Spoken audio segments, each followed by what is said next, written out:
Hi everyone.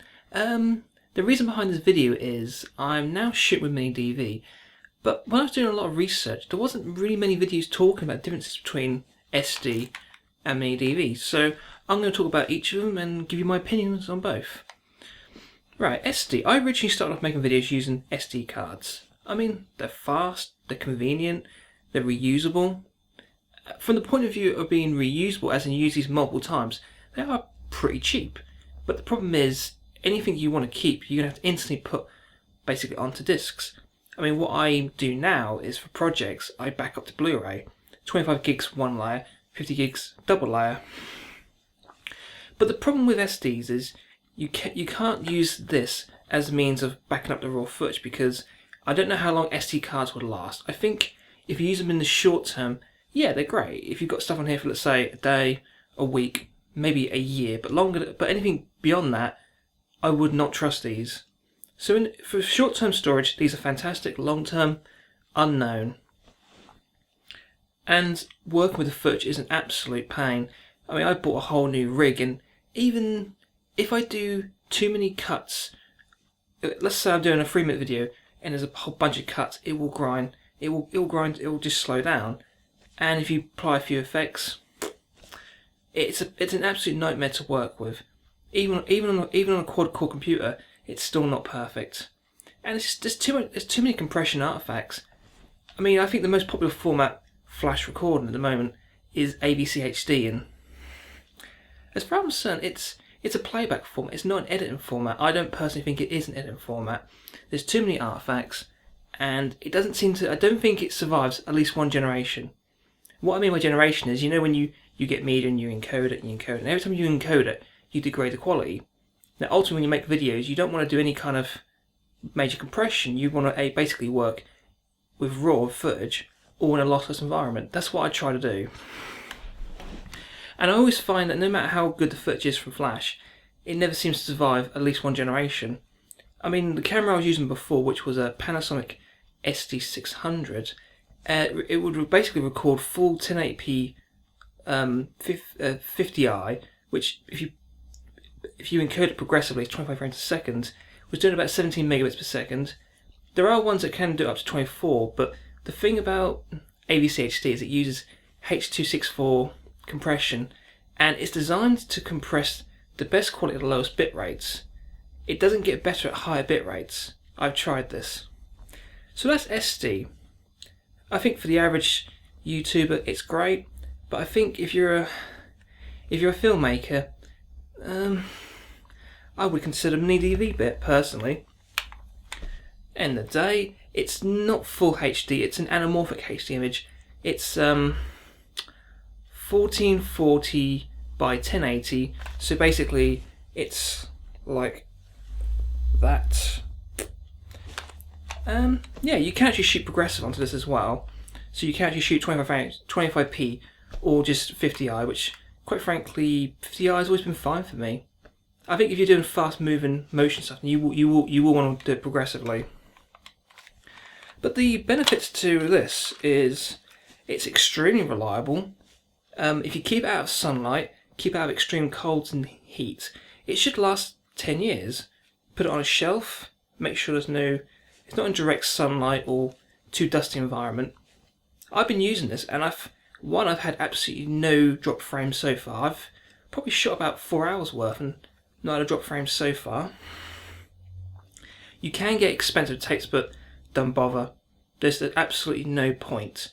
I mean, in the day, all it does is potentially you got less chance of getting drop frames. But the kind of things I shoot, I do multiple takes. If I film something and I'm happy with it, I film it until I get at least a safety. So in theory, anything I want, unless it's a spontaneous moment, I've got at least 2 copies of it. So that's not too bad. And as I said before, you can store it. When I first started, I shot with SD, and a lot of the files I don't have, and I regret it. There's a lot of stuff I want to revisit and I can't. And since probably about mid last year, I started backing up all my projects. Whereas if I'd started off with shooting MiniDV, I would have had the tapes to begin with. I could have just gone back to them. Right, for the next bit, I'm going to talk about actually working with the format. I mean, capturing has to be done in real time, which with SD, you could literally bung it into your computer, and within a few minutes, if you're using a class, I mean, you've got to use class 4 higher to even record. And I would say if you're going to buy SD and you're going to be using them multiple times, get a class 10. That way you can dump an entire 8 gig.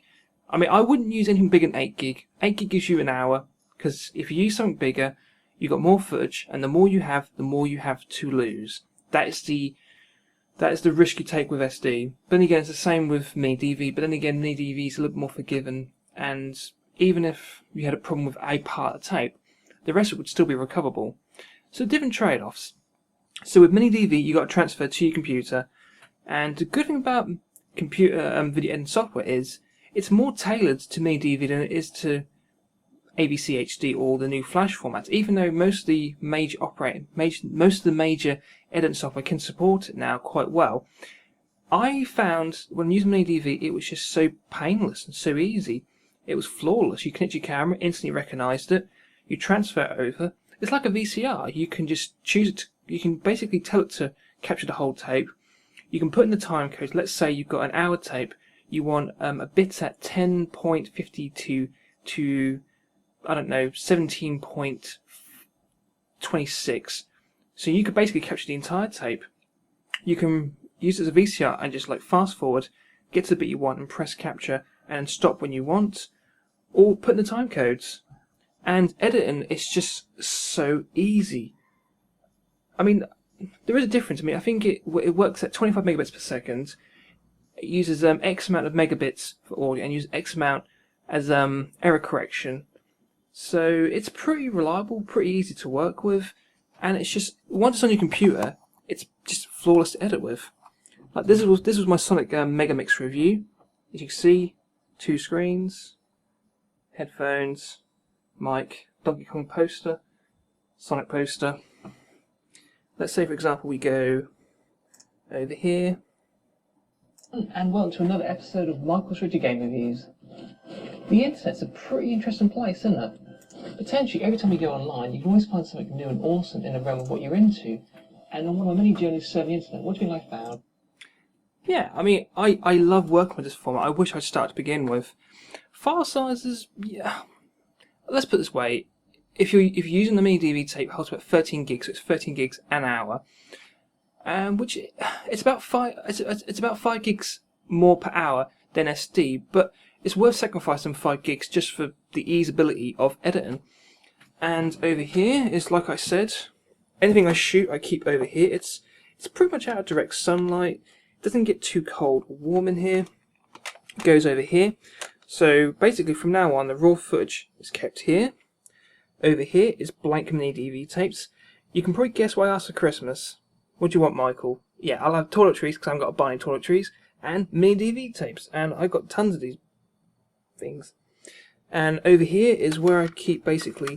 Up here is where I keep the double layered Blu-rays, 50 gigs. So if I got a very, very big project, I can back up onto that. 25 gigs. And I try to fit my projects onto a Blu-ray. And most reviews I can normally fit. I mean, this is my Christmas special.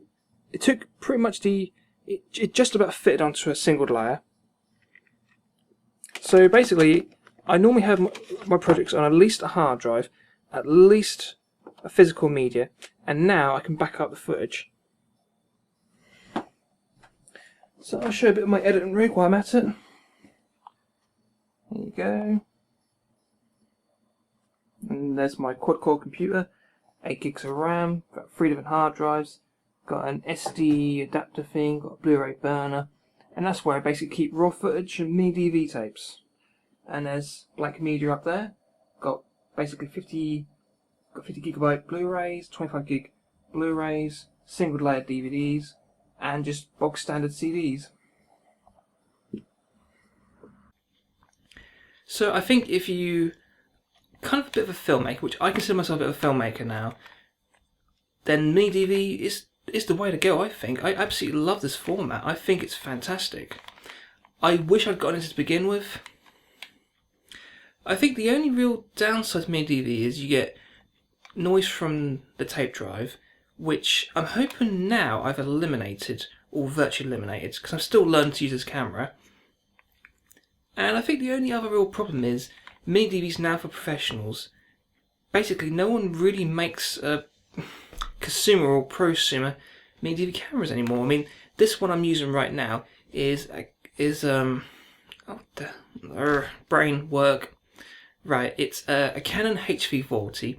Now, the Canon HV20 was voted the best camcorder of 2007, and then they revised the model about another 2 times. I think the only downside to it is it's only a 1 CMOS sensor, but it's a really good sensor. Provided you got decent lighting, it's virtually indistinguishable from a 3cc sensor one. My old camera did have it, but I think the problem was, however good the image was, it was just so encoded that I think it kind of lost some of it in translation.